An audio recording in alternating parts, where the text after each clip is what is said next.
Bienvenue dans Design Plus. Dans cet épisode, vous allez découvrir le parcours atypique et inspirant de Mathilde Gaillard. Mathilde est une personne ambitieuse qui voulait grandir, se réaliser dans son métier de designer et qui s'est donné les moyens de réussir. Il y a plusieurs années, elle a donc quitté la France pour aller vivre au Canada. Pour elle, c'était un choix radical, difficile, mais nécessaire pour s'épanouir. Dans cette interview, elle explique pourquoi elle est partie au Canada, qu'est-ce qu'elle a trouvé là-bas, qu'est-ce qu'elle retient de son expérience, et enfin, elle donne des conseils pour celles et ceux qui veulent partir travailler à l'étranger. Allez, on commence et je vous souhaite une très bonne écoute. Je pense que le design doit être au service des utilisateurs tout en rapprochant les marques de leur public. Je suis Laurent Galen, designer d'expérience depuis plus de 10 ans, spécialisé dans le design d'applications mobiles. Avec Design Plus, je vous propose d'aller à la rencontre des designers français UX et UI qui partageront leurs expériences, leurs passions, leur inspiration. Bonjour Mathilde, comment vas-tu ? Bonjour Laurent, ça va super bien et toi? Merci bien, oui, oui. Alors tu nous parles d'un pays très très lointain, tu te trouves au Canada, où exactement s'il te plaît ? Oui, c'est ça. Donc en ce moment là où je t'appelle, je suis à Vancouver en télétravail. D'accord, super. Est-ce que tu pourrais te présenter s'il te plaît Mathilde ? Donc je m'appelle Mathilde Gaillard, je suis directrice de création pour l'agence Hamac à Montréal. Ça va faire 4 ans bientôt que je vis au Canada. D'accord. Et donc, tu interviens aujourd'hui dans ce podcast, hein, dans Design Plus, pour parler justement de ta carrière à l'étranger et bien sûr au Canada. Pourquoi d'abord voulais-tu aborder ce sujet dans Design Plus, Mathilde ? En fait, quand je suis partie au Canada il y a 4 ans, j'étais toute seule et puis je connaissais personne dans mon domaine. Donc j'aurais vraiment aimé écouter un de tes podcasts, Laurent, qui parlait de ça, puis d'écouter un retour d'expérience pour me donner un petit peu de courage, parce que c'est pas facile quand même de changer de continent, puis de lancer sa carrière à l'étranger.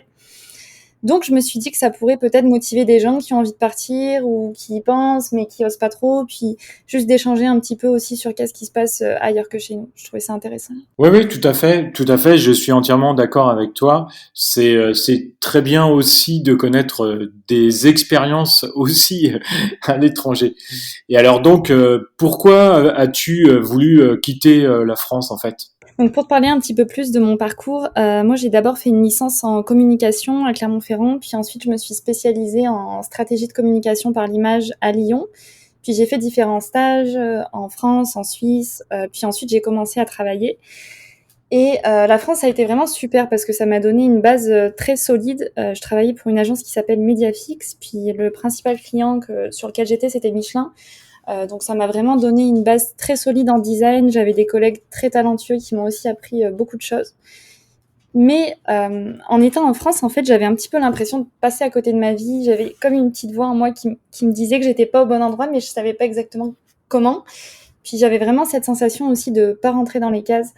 J'ai l'impression, après c'est vraiment, encore une fois, c'est mon point de vue puis mon expérience. Bien sûr. Mais moi j'avais l'impression qu'il y avait un petit peu comme un espèce de graal autour du CDI, puis un côté très étiquette. Donc soit on va être quelqu'un qui est très carriériste, soit on va être quelqu'un qui est très axé famille, soit on va être quelqu'un qui est très nomade, mais il y a comme, on nous met dans une étiquette, puis on peut pas être un peu tout à la fois ou être qui on veut en fait. Et puis je trouvais aussi que pour évoluer dans une entreprise ou pour évoluer en France, j'ai l'impression que ça prend des années, que c'est très difficile. C'est pas toujours facile aussi d'assumer son ambition. Il y a un côté où, en tant que femme, les postes de direction, c'est souvent des hommes. Il faut avoir des années d'expérience pour pouvoir avoir un poste de management, pour pouvoir leader une équipe. Puis moi, je me sentais pas trop à ma place dans tout ça. D'accord. Il y avait aussi quelque chose, c'est que j'avais l'impression que le métier de designer en France, il n'est pas toujours très valorisé, que ce soit en termes de salaire ou dans la manière dont le métier est perçu, alors que je trouve qu'on fait, pour moi, c'est un des plus beaux métiers au monde. Et voilà, donc je sentais que je voulais en tout cas voir si c'était pareil ailleurs. Je voulais voir comment ce serait ailleurs. Donc j'avais vraiment cette curiosité, puis cette envie d'évoluer, puis de me dépasser un petit peu. Et donc voilà, donc j'ai décidé de partir. D'accord. Et c'est vrai qu'à l'époque, peut-être, on parlait pas trop de freelancing à l'étranger, de nomadisme un petit peu, beaucoup plus ce qui se fait aujourd'hui. Est-ce que tu avais déjà tenté l'aventure à l'étranger, on va dire plutôt en Europe, de travailler en freelance par exemple et d'être nomade dans une ville ou dans un pays européen? Alors pas du tout, moi c'était quelque chose qui pour moi était, en fait ça m'était jamais venu à l'esprit. J'avais pas du tout cette philosophie. En fait aujourd'hui j'ai 28 ans, puis j'ai pris l'avion pour la première fois de ma vie à 24 ans. Et pour te dire, j'étais pas du tout sur ce truc de voyage, je voulais vraiment comme développer ma carrière en fait, mais je savais qu'en France je pouvais pas le faire comme je voulais. C'était vraiment ça qui résonnait en moi. Mais tout ce qui était digital nomade, c'était quelque chose dont j'avais jamais entendu parler en fait. D'accord. Et puis, ouais, comme je le dis, c'est vrai qu'il y a 4 ans, c'était aussi certainement moins développé. Il y avait moins de forfaits, moins de prestations, moins d'accueil aussi pour les freelances. Je pense qu'à l'époque, c'est tout à fait normal de pas le connaître, quoi. Je pense que c'était tout à fait normal. Alors, comment aujourd'hui ton expérience professionnelle se déroule au Canada? Donc pour reparler un petit peu des débuts, le premier point quand je suis arrivée il y a 4 ans, ça a été de trouver un emploi en tant que designer. Parce que donc ça a été très difficile au début. J'ai passé, je pense, une dizaine d'entretiens, puis ça marchait pas. Parce qu'en fait, même si on parle français au Québec, c'est pas du tout la même culture. Et les recruteurs, le fait que je sois française, je sentais que c'était un frein parce que je connaissais pas la culture québécoise.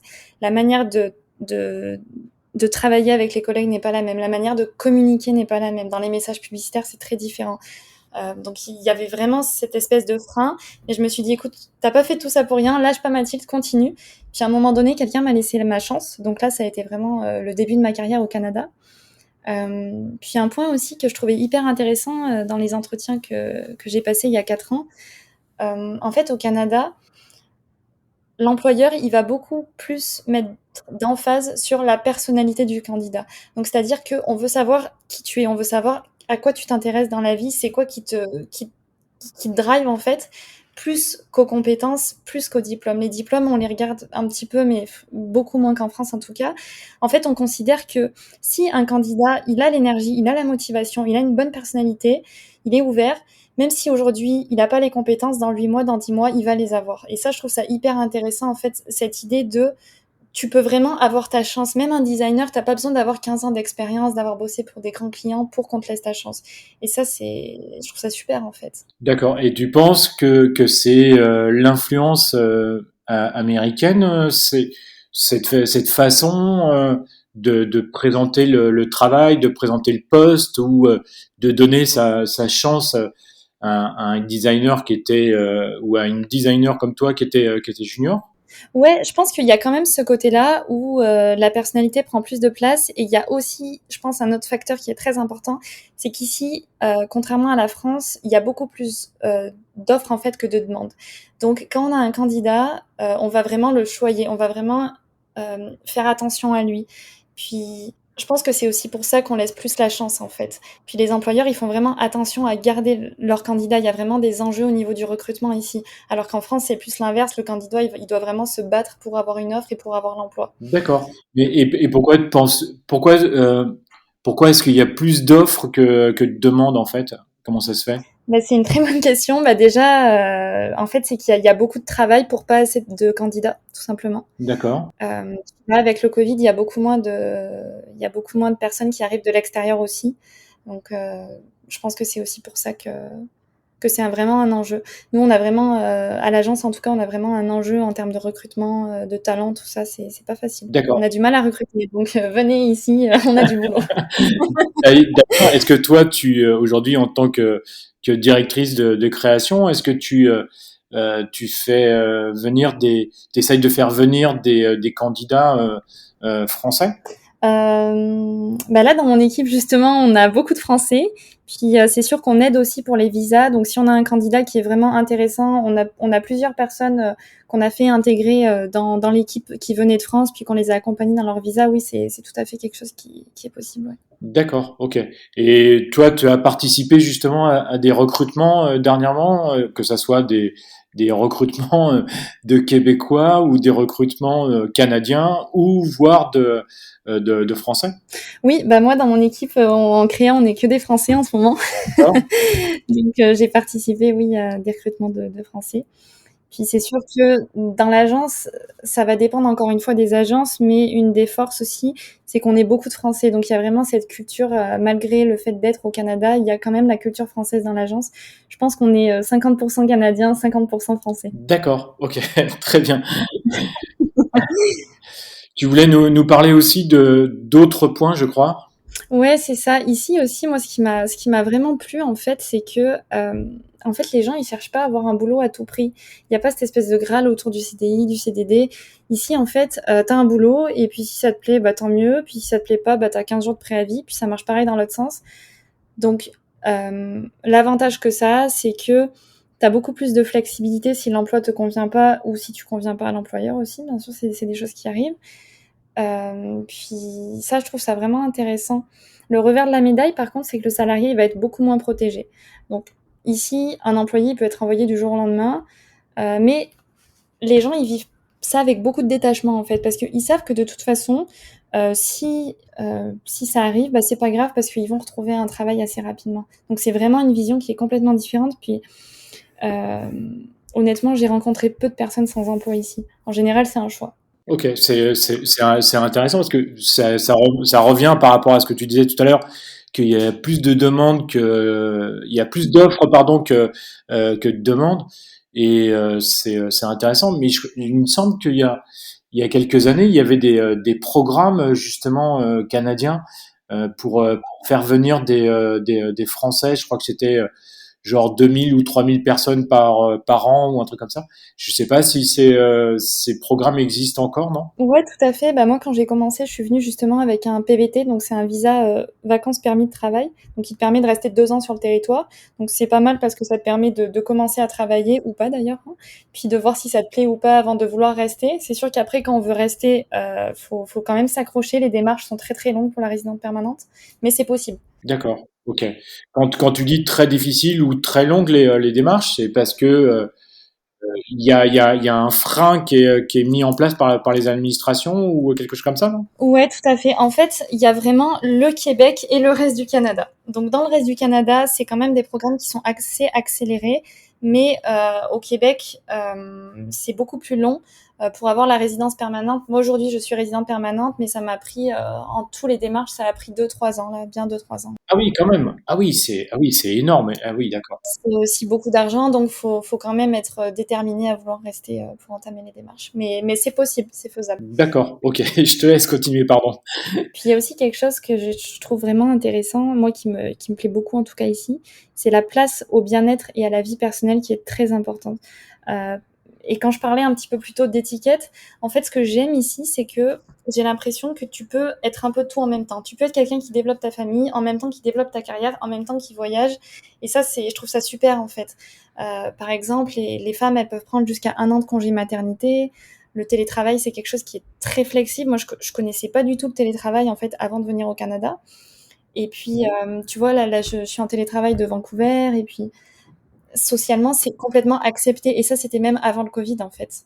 Et puis, tu vois, j'avais envie d'avoir un chien depuis des années. Bah, j'ai un chien. Je peux l'emmener au bureau. Mon boss a même acheté un lit pour mon chien. Sympa. Tu vois, il y a vraiment ce côté où, en fait, mais ça rejoint un peu ce que je disais plus tôt. En fait, les employeurs, ils veulent vraiment comme choyer leurs candidats, puis choyer leurs employés.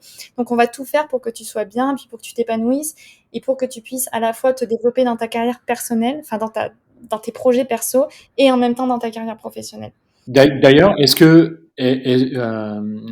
qu'il y a est-ce que par exemple dans les entreprises vous pouvez demander par exemple à tes supérieurs, est-ce que tu peux lui demander ou à ton supérieur lui demander par exemple de prendre plusieurs jours de repos parce que t'es fatigué par exemple ou t'as besoin de décompresser ou des choses comme ça.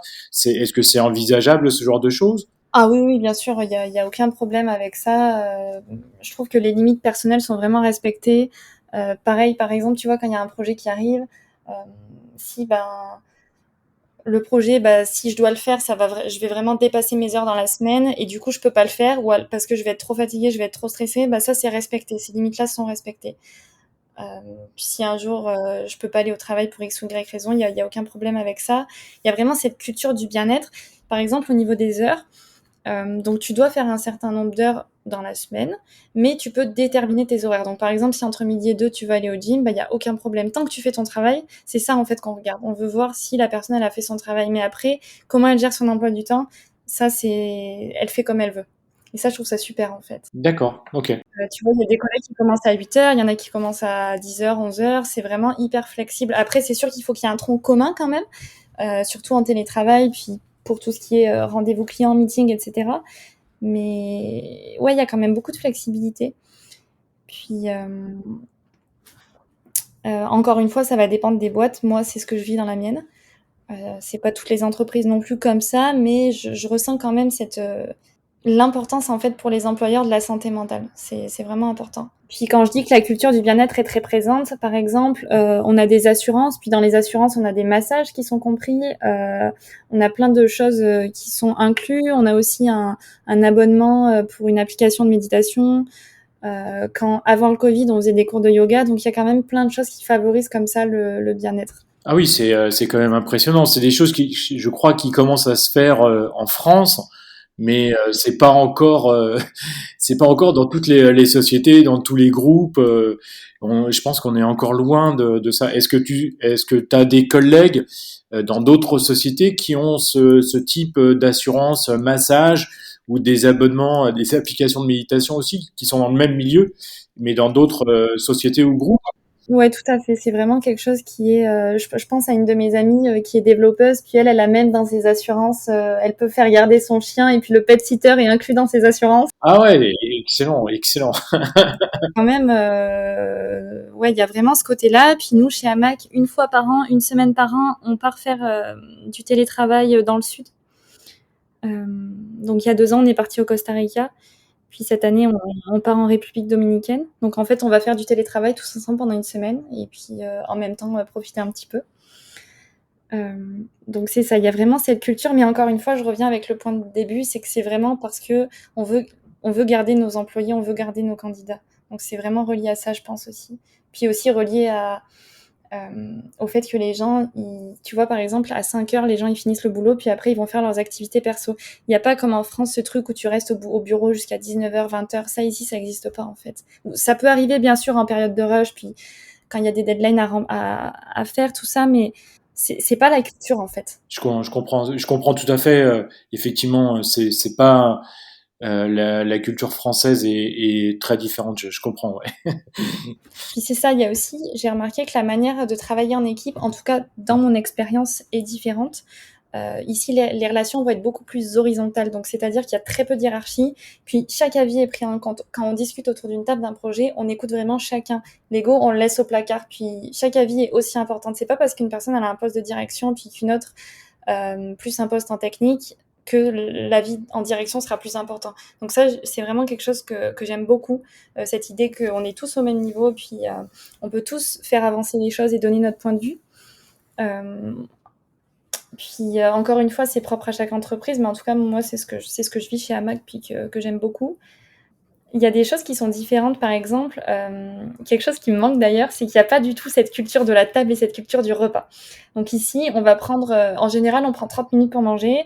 Donc soit on mange devant notre ordinateur, soit bah, s'il y a un collègue, on va dans la cuisine puis on mange avec lui. Mais on n'a pas du tout cette culture du repas. Je sais qu'en France, on avait 2 heures pour manger, puis avec mes collègues, on adorait aller manger en terrasse et puis prendre un moment tous ensemble. Ça, c'est quelque chose que j'ai jamais connu ici. Donc c'est plus, on fait notre journée de travail, on donne le max toute la journée, et puis à 5 heures, le boulot c'est fini, on déconnecte. D'accord. Mais du coup, est-ce que justement vous vous retrouvez pas après après après le 5 heures quoi en fait, c'est ça? C'est ça, exact. Donc on appelle ça les 5 à 7 en fait. Puis dans tous les restaurants, tu as les forfaits 5 à 7, c'est un peu comme les happy hour. Et puis D'accord. les gens, ils se retrouvent, ils passent un moment ensemble après. De temps en temps, là, ça se fait beaucoup aussi. Ouais. Sinon, il y avait autre chose que je trouvais intéressant, c'était au niveau de la culture du design. Alors c'est intéressant parce que je trouve qu'à Montréal, il y a une vraie culture design. Donc on va beaucoup regarder qu'est-ce qui se pratique dans l'industrie à Montréal. Donc il y a des sites comme le Grenier aux Nouvelles qui répertorient en fait toutes les nouvelles qui sont sorties dans l'industrie. Il y a des concours aussi entre agences chaque année. Donc les gens sont beaucoup au courant de ce qui se passe à Montréal, un petit peu moins en dehors par contre. Donc, mais la communauté à Montréal, elle est très très forte. Puis donc ça, je trouve ça super. Puis quelque chose aussi que j'ai trouvé intéressant, après encore une fois ça dépend des entreprises, mais moi dans la mienne en tout cas c'est vraiment facile de remettre les choses en question. On se questionne beaucoup sur nos process, puis des fois on s'assoit autour d'une table, puis on se dit ok bon bah ça marche pas, qu'est-ce qu'on pourrait faire pour remettre un petit peu les choses en ordre, puis on remet beaucoup les choses en perspective souvent. Puis par exemple il y a 2 ans et demi, 3 ans, j'ai proposé à l'agence qu'on passe sur Figma, avant on était sur Adobe XD, puis encore avant sur Photoshop. Et puis voilà, je leur ai présenté ça, puis ils m'ont dit bah let's go Mathilde, c'est assez facile quand même de remettre les choses en question. Si on se rend compte que si on explique notre point en disant bah regarde, si on passe là-dessus, ça fonctionnera mieux, ça sera plus rentable pour telle et telle raison, on va plus facilement nous faire confiance en fait. En fait, je trouve qu'il y a vraiment ce truc où les employés font confiance à leur employeur et l'employeur fait confiance à son employé. Donc du coup, les relations, elles sont plus faciles. D'accord. Oui, c'est ce que tu disais tout à l'heure. C'était beaucoup plus une relation beaucoup plus horizontale et chacun se fait confiance. Il y a beaucoup plus d'échanges et beaucoup plus de discussions. C'est ça que tu disais tout à l'heure aussi. Ouais. Ouais, tout à fait. Puis il y a aussi, dans mon agence, en tout cas, les formations, elles sont vraiment accessibles. Par exemple, si je sais qu'à Montréal, c'était avant le Covid, il y avait une fois par an, en fait, il y avait une journée de design. C'était une journée en fait avec plein de conférences. Puis c'était quand même une journée qui coûtait assez cher pour y participer. Puis voilà, j'en ai parlé à mes employeurs. Puis je leur ai dit, bah, j'aimerais beaucoup y participer à cette journée. Bah, ils m'ont dit, bah, il n'y a pas de problème. Pareil, je voulais faire la formation du Nielsen Norman Group, puis ça a été quelque chose qu'on m'a payé. Donc il y a vraiment ce côté où on favorise aussi la formation puis le développement. Euh, Après, il n'y a pas de. Je sais qu'en France, il y a des aides qu'on cotise à chaque année pour faire de la formation. Au Canada, ça, je pense que c'est des choses qui n'existent pas du tout, par contre. Mais par contre, l'employeur, il va plus pousser pour que tu puisses faire de la formation. Mais c'est comme inclus en fait dans ton emploi du temps. Puis pour parler un petit peu plus aussi des relations, puis de la manière dont on travaille, c'est vrai qu'ici, il y a un côté aussi, j'ai jamais entendu quelqu'un râler au travail. J'ai jamais entendu. Ou alors, si ça arrive, tu peux être sûr, c'est des Français. À 100%. Non, non, Et d'ailleurs, on a notre réputation d'ailleurs. mais non, c'est pas vrai que les Français râlent. Mais non, à peine. Et on est vraiment réputé pour ça. Puis ça, c'est vrai qu'au quotidien, mine de rien, et ben, ça crée un environnement qui est beaucoup plus positif parce que c'est vraiment axé solution. Donc, il n'y a pas de problème, en fait, il y a que des solutions. Puis je trouve que ça donne un climat, une atmosphère qui est beaucoup plus agréable en tout cas. Est-ce que, par exemple, si tu as un problème, toi, avec quelqu'un dans ton équipe, par exemple, ou que tu n'arrives pas à trouver une solution, comment que ça se passe? Est-ce que c'est toi qui va te tourner vers ton équipe et tu vas leur en parler ou avec la personne? Ou est-ce que tu vas plutôt te diriger vers ton responsable ou ton boss pour essayer de trouver une solution? Comment que ça va se passer?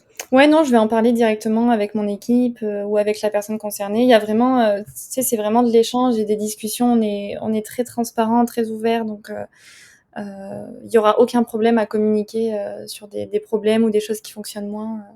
D'accord. Et par exemple, si tu n'arrives pas à trouver une solution avec ton équipe, est-ce que justement tu peux aller voir ton responsable ou ta responsable et lui demander de l'aide ou alors qu'elle vienne directement assister à un meeting et avec ton équipe? Oh, tout à fait, ouais, ouais.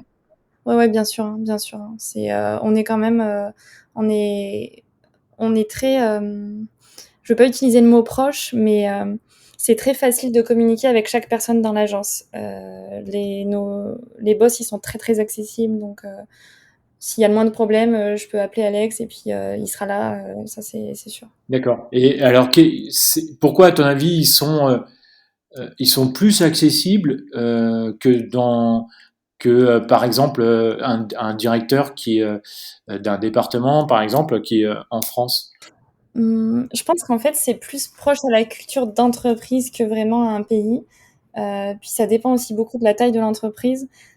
C'est sûr que vraiment dans des grosses boîtes, bah, c'est sûr qu'il va y avoir plus de personnes avant peut-être de pouvoir accéder à ta question. Mais nous, en tout cas, tout le monde est très accessible. D'accord, ok, très bien. Puis je trouve aussi que, bon, après ça va avec l'expérience, bien sûr, mais c'est beaucoup plus facile d'assumer ses idées. Ça rejoint un peu ce que je disais, qu'on laisse l'ego au placard puis que tout le monde a la même importance. Je trouve que chaque idée, elle est vraiment écoutée, puis il y a moins de jugement autour des idées. Donc ça, c'est vraiment intéressant. Euh, du coup, c'est pour ça aussi, je pense qu'il y a autant de créations à Montréal, c'est que on travaille beaucoup en brainstorming. Moi, j'ai vraiment découvert le brainstorming en arrivant au Canada.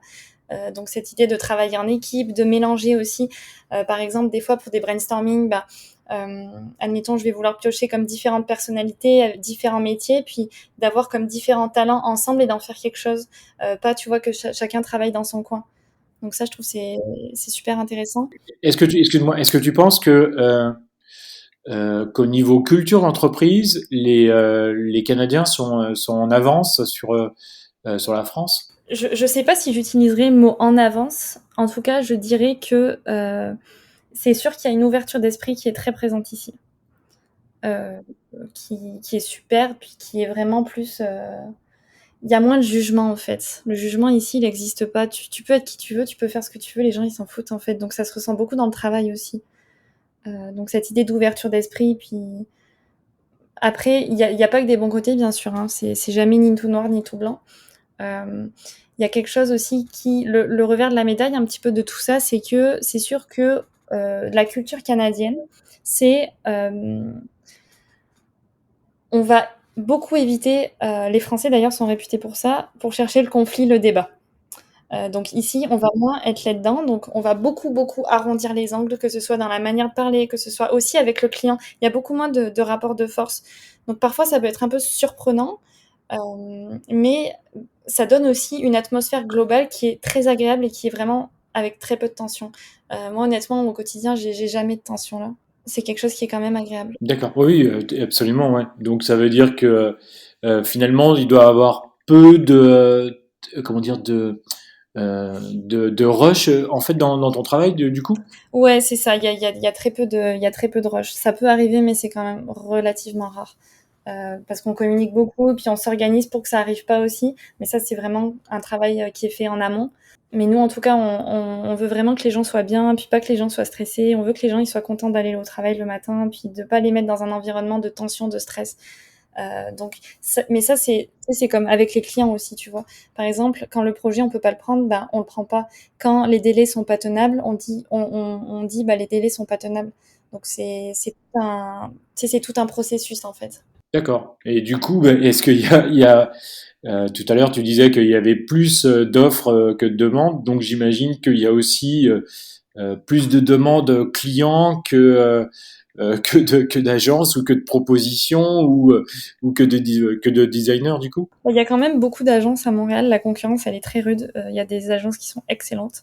Donc, c'est sûr qu'après, il faut trouver son créneau, puis il faut se démarquer. C'est plus les talents qui sont durs à trouver, puis à garder. Tu vois, au Canada, 3 ans dans une boîte, c'est considéré comme une relation longue. Et toi, chez Amax, ça fait combien de temps que tu y es? Moi, ça fait 3 ans et demi, donc je suis considérée comme une relation longue. Tu vois, je suis une des plus anciennes, donc c'est pour te dire, parce qu'en fait, il y a tellement d'opportunités, il y a tellement d'offres que c'est difficile de garder des candidats. Donc, quand on en a et qu'on en a des bons, ben, on fait tout pour les garder. Ok. Un autre point aussi, je pense qui est un des points les plus importants de mon expérience, encore une fois, au Canada, c'est les possibilités d'évolution qui sont très, très rapides. Moi, j'ai commencé ma carrière au Canada en tant que designer. Donc, au début, je travaillais dans un studio de design. Puis, j'avais envie d'évoluer. Donc, je suis arrivée chez AMA comme chargée de projet. Donc, je suis un peu sortie du design. J'avais envie de voir un peu d'autres facettes, avoir plus un côté aussi peut-être gestion, stratégie, tout ça. Puis en fait, quand je suis arrivée chez Hamac, euh, j'ai vu qu'il y avait vraiment un potentiel pour développer des nouveaux services. Donc pour développer des nouveaux services en création. et puis que l'image de marque aussi de l'entreprise méritait d'être un petit peu rafraîchie pour aussi attirer des nouveaux talents, puis améliorer la notoriété. Donc j'en ai parlé à mes patrons, à Sophie et Alex, puis voilà, je leur ai dit que j'aimerais bien les aider à développer des nouveaux services, à refaire l'image de marque de l'entreprise, puis à terme créer un département. Puis ils m'ont dit, bah écoute, vas-y, let's go Mathilde, on te fait confiance, quoi. Et puis ils m'ont vraiment laissé ma chance. D'accord. Ah oui, c'est géant, ça, c'est génial. Ouais, ouais, ouais, c'est assez fou. Je me rappelle quand j'ai passé l'entretien avec eux, si jamais ils m'écoutent, ça les fera sourire. Je leur ai dit, donc c'était pour le poste de chargé de projet, je leur ai dit, ok, bah je veux bien venir avec vous, mais par contre vous me laissez refaire le logo et tout ça. Et donc c'est ça. Donc et puis j'ai vu plein de gens aussi chez Hamac, tu vois, qui ont changé de poste, qui ont évolué. Donc c'est ça. Donc j'étais chargée de projet. Ensuite je suis passée directrice artistique et puis après directrice de création. Donc tu peux vraiment évoluer. Si tu montres qu'est-ce que tu peux apporter dans une boîte, comment tu veux faire les choses, on te laisse ta chance. T'as pas besoin d'avoir 20 ans d'expérience, d'avoir travaillé pour des clients de fou. Enfin tu vois. Et ça c'est top. Tout ça en moins de 3 ans, quoi, c'est ça? Ouais, c'est ça. D'accord. Ah oui, c'est effectivement, comme tu dis, c'est assez fou parce que 3 ans finalement, c'est quand tu passes dans un studio de créa ou dans un studio en France. 3 ans, c'est ce qui te permet de passer de designer junior à designer middle, quoi, en fait. Et t'es pas encore senior et t'as pas beaucoup plus de responsabilités, quoi. C'est ça, exact. Puis ça, c'est quelque chose que j'ai entendu plusieurs fois par rapport à des profils français où on m'a dit ah mais je suis surprise parce que les gens ils gardent le même poste avec le même intitulé pendant 10 ans. Tout à fait, ouais. Tu vois, donc il y a ce côté très évolutif. Même tu vois, j'ai déjà vu des amis, tu vois, qui dans la même boîte se sont réorientés aussi. Tu peux changer de poste dans la même boîte si tu montes des affinités aussi. Enfin, il y a vraiment ce côté flexible en fait. D'accord. Ça veut dire que par exemple, un designer peut passer PO, par exemple, product owner ou product manager, ou inversement, bien sûr. Tout à fait, c'est vraiment quelque chose qui est possible. Euh, Tu vois, par exemple, ouais, non, c'est vraiment possible. Puis il y a vraiment, en fait, une vraie confiance. Puis de toute façon, en fait, il y a cette espèce de détachement autour du fait de prendre des risques. Parce que si ça marche pas, bah, c'est pas grave parce que on peut facilement soit changer d'emploi, soit se débarrasser d'un employé. Donc, tu sais, le... c'est sûr qu'il faut prendre des risques, bien sûr, qui sont réfléchis puis qui sont intelligents, mais on prend plus de risques, en fait. On laisse plus sa chance à la personnalité, au diplôme, aux compétences. Puis le plus important, c'est vraiment la motivation. Tu vois, genre, j'ai toujours été quelqu'un de très très ambitieux, mais en France, j'arrivais pas à assumer cette ambition parce que je me sentais pas légitime en fait. J'avais l'impression que j'avais pas assez d'expérience pour pouvoir dire je veux un poste de direction, je veux un poste avec des responsabilités. Je me sentais un peu jugée là-dedans.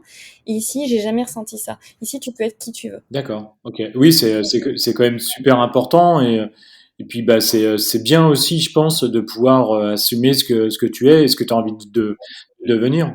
Ouais, tout à fait. Puis tu vois, j'ai vraiment vu des gens autour de moi se développer. Puis moi-même, j'ai vraiment l'impression tu vois, que c'est depuis que je suis au Canada que je me développe vraiment en fait personnellement, professionnellement, puis dans ma carrière. Et ça, je trouve ça super en fait. Hmm. Puis, tu vois, de pouvoir de pouvoir développer des nouveaux services, un département de création. Aujourd'hui, quand je suis arrivée, moi, chez Hamac, dis-toi qu'il y avait même pas de designer. Ah oui, d'accord, ouais, d'accord. Donc on travaillait avec un designer en freelance, puis en fait, je leur ai dit: «Non mais en fait, faut qu'on internalise tout ça et puis qu'on développe nos compétences». Aujourd'hui, on a un designer, on a un motion designer, on a des concepteurs rédacteurs, on travaille avec des vidéastes, des photographes, puis c'est super riche, quoi. Heu, Récemment, on a eu des nominations aux awards et puis je suis vraiment fière de ça, en fait, d'avoir pu développer ces services et puis qu'on m'ait laissé ma chance de le faire surtout. C'est top, quoi. Ouais, oui, tout à fait, ouais, ouais, c'est bien. Et d'après toi, c'est vraiment dû à l'effet entreprise, bien-être d'entreprise, etc. Bah, je pense qu'il y a un petit peu de ça, puis il y a quand même au Canada, il y a vraiment cette culture de l'entrepreneuriat et de l'intrapreneuriat, donc pouvoir comme développer des choses dans une boîte. Ça, c'est quelque chose qui est très très valorisé au Canada, l'entrepreneuriat. Donc je pense que c'est aussi dû à ça. Donc des personnes qui vont avoir un profil un petit peu entrepreneur, c'est sûr ils vont pouvoir vraiment se développer ici, peut-être un petit peu plus qu'en France. D'accord, ok. Donc après c'est presque après c'est 4 ans au Canada Quel conseil aujourd'hui tu pourrais donner à celles et ceux qui voudraient partir soit à l'étranger ou soit te rejoindre? Bah, moi, ce que j'aurais envie de vous dire, et puis ce que j'aurais dit à la Mathilde d'il y a 4 ans, de développer son réseau, c'est vraiment important. De s'entourer de personnes qui vont vous tirer vers le haut, d'écouter des personnes d'expatriés. Puis, je pense que son réseau, il faut le développer, mais il peut être développé de plein de manières. Donc, ça peut être avec LinkedIn. Il y a des applications aussi, comme Shaper. C'est une application, je sais pas si c'est connu en France, ici ça l'est. C'est un peu comme LinkedIn aussi, c'est ça, non? C'est ça? Ouais, c'est ça, mais c'est vraiment pour rencontrer des professionnels, d'écouter des podcasts. En fait, je pense que c'est hyper important de se créer un environnement qui va dans cette direction. Comme je te disais, moi, j'ai pris l'avion à 24 ans pour la première fois de ma vie. Euh, j'ai jamais été, en fait, jusqu'à mes 24 ans dans cet environnement-là. Et c'est après, en fait, que j'ai compris qu'il faut s'entourer de personnes qui vont dans cette direction-là et se créer un réseau, même s'il est sur Internet, pour aller là-dedans, en fait. Euh, Tu vois, de pas hésiter à être curieux, de regarder qu'est-ce qui se passe autour, de regarder des sites. Il y a une extension qui est géniale, Musely, je sais pas si tu la connais. Si, tout à fait, oui, oui. Tu vois, de regarder des sites d'agence, LinkedIn, de vraiment aller chercher aussi dans d'autres disciplines, d'aller se nourrir un petit peu partout. Euh, Puis, je pense aussi faut vraiment, en fait, c'est un peu cliché ce que je vais dire, mais écouter la petite voix qui est en nous. Je sais que moi, j'avais cette petite voix, mais j'avais tellement peur en fait, et il m'a fallu vraiment du temps pour sortir de ma zone de confort, puis pour dépasser cette peur. Puis c'est sûr qu'au début, bah, ça va être dur, hein, parce que quand on arrive, on change de continent, on connaît personne, c'est une nouvelle culture, c'est pas la même manière de voir le travail, donc au début c'est très dur, mais avec du recul, après quelques années, en fait, ça crée un véritable accomplissement personnel. Puis je pense qu'il faut pas avoir peur de se casser la gueule, en fait. Parce qu'il y a peu de décisions qui sont vraiment irrémédiables. Moi, c'est ce que je me disais. Au début, quand je suis arrivée au Canada, puis je trouvais pas de travail, euh, je me disais, bah écoute, au pire des cas, même si tu rentres, bah, c'est pas grave, ce sera pas un échec parce qu'en fait, tu auras essayé. Et tu n'auras pas toute ta vie ce truc de te dire et si. Et c'est le et si. Et donc, ce que j'ai envie de vous dire, c'est que si vous avez le et si, et ben, c'est qu'il faut le faire. Il est super, super riche. Merci beaucoup. Et puis tu vois, j'ai vu des designers qui sont venus parce qu'ils avaient ce et si. Ils sont restés 6 mois, 1 an, 2 ans, puis finalement pour X ou Y raison, ils ont décidé de rentrer en France parce que bah, ça leur correspondait pas. Puis c'est très correct aussi. Mais j'ai vu personne regretter ça. Dans tous les cas, ça a été super riche pour eux.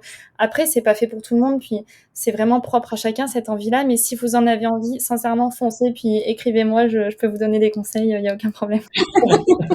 Non, non, mais t'as raison, c'est très bien. De toute façon, je vous mettrai le LinkedIn de Mathilde dans la description. Vous pourrez bien entendu lui poser toutes les questions que vous voulez.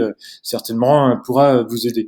Est-ce que tu penses d'ailleurs que comment dire il y a des associations de designers, par exemple français au Canada, pour soit t'aider à trouver du travail, soit pour t'orienter, soit pour t'aider dans tes démarches, ou peut-être même simplement des groupes hein, de Français, que ce soit sur un Slack ou d'une autre façon, je sais pas. Ouais, bah je sais que sur Facebook, il y a une grosse communauté française qui est très active. Je pense en tapant les Français à Montréal, ou il y a les PVTistes aussi à Montréal, ou même ailleurs au Canada. Il y a beaucoup de Français au Canada. Donc c'est quand même assez facile de trouver des gens, même sur LinkedIn. Puis en général, les gens sont quand même ouverts et puis c'est accessible. Ouais, et puis de toute façon, même les Canadiens sont très accessibles et ils sont très ouverts et des fois on a de grosses surprises, on se retrouve chez eux et on n'a pas compris pourquoi. Mais c'est- et alors aujourd'hui, qu'est-ce que tu retiens de cette expérience du Canada, la vision du travail, de être directrice de création au Canada, qu'est-ce que tu en retiens aujourd'hui? Et je pense que ce qui ressort, c'est que avant de venir au Québec, j'avais une vision qui était très étriquée du travail. Puis je me suis vraiment rendu compte qu'on peut développer sa carrière et en même temps vivre ses rêves. C'est quelque chose qui est vraiment possible en fait. On peut adorer voyager, on peut vouloir en même temps développer son travail, avoir un chien au bureau. On peut faire un peu tout ça à la fois et ça, je trouve ça top. Je sais pas à quel point ça aurait été possible en France. Peut-être que je me trompe, hein, mais Moi, en tout cas, c'est la plus belle décision que j'ai pu prendre dans ma vie, en fait, pour toute l'ouverture d'esprit que ça m'a apporté, toute la confiance que ça m'a donné, puis toutes les rencontres incroyables que j'ai faites depuis que je suis ici. D'accord. Ok, bah c'est super. Est-ce que tu peux nous dire quelles erreurs as-tu faites soit en partant de France, soit en quittant ton job en France ou en arrivant au Canada, s'il te plaît? Je pense que les erreurs que j'ai faites, en fait, quand j'ai commencé ma recherche d'emploi au Canada, je pense que j'essayais trop de rentrer dans les cases et puis de correspondre à un profil de designer spécifique. Et en fait, je me suis rendu compte, parce qu'en fait, moi, mon profil, il va être très polyvalent. Je fais pas juste du design. Je fais de la stratégie, je fais du business, je fais de la création, je fais plein de choses. Et je cherchais trop à vouloir être absolument un designer qui fait que du design. Et ça, c'est l'erreur que j'ai faite. Et puis en fait, je pense qu'il faut assumer ses forces, assumer ses faiblesses, être vraiment qui on est. Et puis il y a quelqu'un, même si vous vous prenez 10 refus, un jour il y a quelqu'un qui va vous faire confiance et puis qui va voir en fait ce potentiel que vous avez en vous et qui va vous donner la chance. Donc c'est pour ça que j'insiste vraiment là-dessus, il faut jamais douter de sa valeur professionnelle. Parce qu'il y a quelqu'un à un moment donné qui va la voir, cette valeur. Et puis toujours continuer de progresser, regarder ce qui se fait ailleurs, regarder comment les gens le font ailleurs, et puis faut pas lâcher, quoi. C'est super important. D'accord. Et tu avais passé combien d'entretiens en fait en arrivant au Canada? Je pense quand je suis arrivée, j'en ai passé au moins 10, 12 avant d'avoir une offre. D'accord. Ok. Et la première offre qu'on t'a faite, tu l'as acceptée, c'est ça? Ouais, c'est ça. D'accord. Et elle te semblait juste par rapport à ton profil à l'époque ou les autres, pourquoi les autres elles t'avaient été refusées? Est-ce que c'est toi qui correspondais pas de ton point de vue ou est-ce que c'est les recruteurs qui avaient estimé que toi tu ne correspondais pas, pardon. Je pense qu'il y a un petit peu des deux. Je pense que j'étais pas encore prête pour les postes auxquels j'avais postulé à l'époque. Tu avais visé trop haut, c'est ça? Ouais, c'est ça. Ça arrive, hein, mais non, mais c'est bien de le reconnaître, hein. Je pense que j'étais un petit peu trop ambitieuse. D'accord. Et puis, le gros frein aussi, c'est que je ne connaissais pas la culture québécoise. Et comme je disais plus tôt, il y a plein de choses qui sont hyper différentes. Et puis, avec du recul, je comprends pourquoi ça n'a pas marché. Puis, j'avais besoin, avant ça, en fait, de passer par un poste vraiment de design au Québec pour en arriver là où j'en suis aujourd'hui. Parce que j'aurais pas été prête, en fait. Est-ce que du coup, est-ce que tu penses que il faut peut-être passer par un poste, on va dire, pour quelqu'un qui a de l'ambition, est-ce qu'il faut peut-être passer auparavant par un poste où il y a peu ou pas d'ambition, mais juste pour comprendre la culture, pour travailler avec les gens, pour comprendre comment eux ils travaillent, etc. pendant peut-être 6 mois ou un an, et puis ensuite après partir sur un autre job, quoi, par exemple, et faire ce qu'on a vraiment envie. Ah, c'est hyper important en fait parce que déjà je pense qu'un bon manager il doit vraiment comprendre son équipe et quelqu'un qui est passé par un petit peu tous les postes dans une boîte il va pouvoir plus comprendre la réalité des personnes qui doit manager et aussi pour comprendre la culture d'entreprise, pour comprendre comment ça se passe ailleurs, comprendre quelle est la mentalité et puis même tu sais si c'est un job qui est pas dans le domaine du design c'est pas grave en fait parce que ça montre que la personne elle est motivée, qu'elle veut réussir. Tu sais, j'ai vu plein de gens se reconvertir ici dans des domaines qui étaient complètement différents. Puis le plus important, c'est d'être motivé, puis d'être sincère dans sa volonté de s'impliquer dans le pays. C'est ça qui est vraiment important. Il faut pas faire son français de France entre guillemets. D'accord. Euh, tu penses que les Québécois qui sont installés depuis fort longtemps là-bas pensent que justement c'est une force de comprendre d'abord leur culture, de comprendre comment ils travaillent, de comprendre comment ils sont les uns avec les autres avant de pouvoir trouver un job? Je pense que c'est quand même important. Après, on peut quand même trouver un job. Faut bien commencer quelque part aussi, hein. Bien sûr, Euh, oui. mais je pense que ce qui est important, c'est vraiment, tu sais, comme les Français, des fois, on est réputé pour être un peu je sais tout sur tout, un peu autant, tout ça. Ça, c'est un comportement qu'il faut vraiment. Voilà, au Québec, les gens, ils sont très simples, en fait, mais dans le bon sens. Quand je dis simple, c'est vraiment dans le bon sens. Et puis, moi, cette simplicité-là, c'est quelque chose que j'adore ici. Donc, il faut. Le plus important, c'est vraiment l'attitude. L'attitude, la personnalité, et puis montrer son engagement, sa sincérité et sa volonté. D'accord. Ok. Et donc le pendant de la première question, c'était quelle réussite es-tu fière aujourd'hui, s'il te plaît? Je suis fière d'en être là où j'en suis aujourd'hui. Il y a 4 ans, si on m'avait dit ça, j'y aurais jamais cru. Moi, bouger de la France, pour moi, c'était impensable. J'étais très, très attachée à la France, à ma région. Puis je suis fière d'en être là où j'en suis, d'avoir créé un département création, puis développer des nouveaux services. Quand je vois chez Hamac, là où on en était il y a 3 ans, puis là où on en est aujourd'hui, c'est le jour et la nuit, en fait. Et puis ça, c'est une belle fierté. On attire des super talents, ce qui, euh, ce qui est génial. Ouais, oui, tout à fait. Oui. Vous êtes combien, tu m'as dit, de designers aujourd'hui? En tout, on est 28, puis il y a un an, on a eu une progression, on était 14, je pense. Je sais plus le nombre exact, mais comme on a eu une progression énorme là pendant le Covid. Puis c'est sûr que la refonte de l'image de marque, ça a aidé aussi là-dedans parce qu'il y a plein de gens qui viennent nous voir puis qui nous disent: «Ah, j'adore votre site, j'adore vos photos, ça a l'air trop cool de bosser pour vous». Puis tu sais, on sent qu'il y a vraiment comme un engouement autour de l'agence et puis que les gens, ils ont envie de travailler pour nous et ça, c'est top. Ah oui, je suis d'accord. Pour terminer, je voudrais te poser une question. Quel épisode de Design Plus as-tu le plus aimé et pourquoi, s'il te plaît, Mathilde? Moi, je me souviens en fait d'avoir écouté, il y a un petit moment déjà de ça, l'épisode de Romain Magri qui parlait d'être seul designer dans l'entreprise, puis comme d'intégrer une culture de design dans une boîte. Ça m'a beaucoup parlé parce que je suis passée par là aussi en fait il y a 3 ans quand je suis arrivée chez Hamac. Donc d'intégrer cette culture-là, puis d'expliquer aussi à ses collègues, bah en fait, pourquoi je fais du design, pourquoi c'est important, euh, à quoi ça sert. Donc, et puis de convaincre aussi les gens que bah, ton métier, il est aussi important que le leur. Donc, cet épisode, je le trouvais super intéressant. J'ai beaucoup aimé le parcours de Romain Magri. D'accord. C'était d'ailleurs le premier épisode de Design Plus et je remercie encore Romain qui m'avait permis d'enregistrer dans la société où il travaillait à ce moment-là.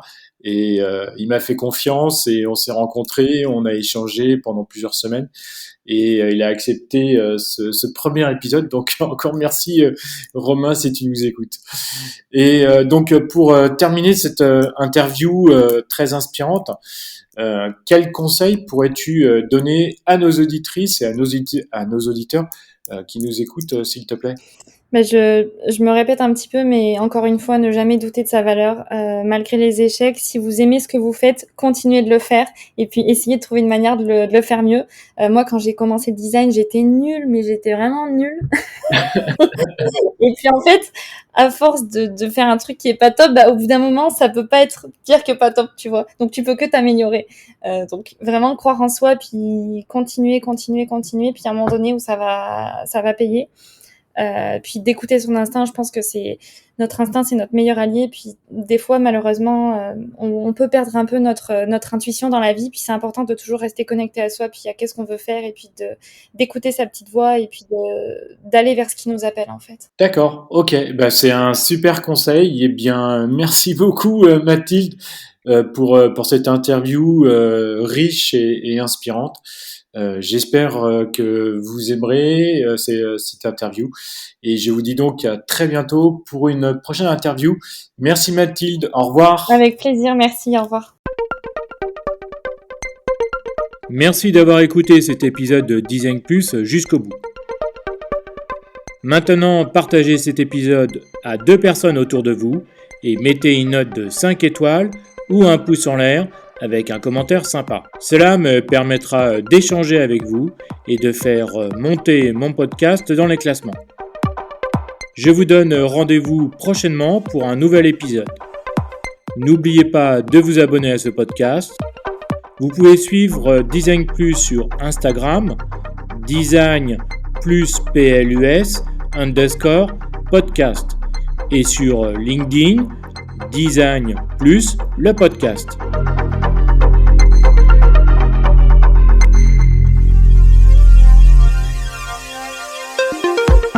Ce podcast est disponible sur Apple Podcast, Spotify, Google Podcast, YouTube Encore et sur d'autres plateformes. Retrouvez la liste complète dans la description de chaque épisode.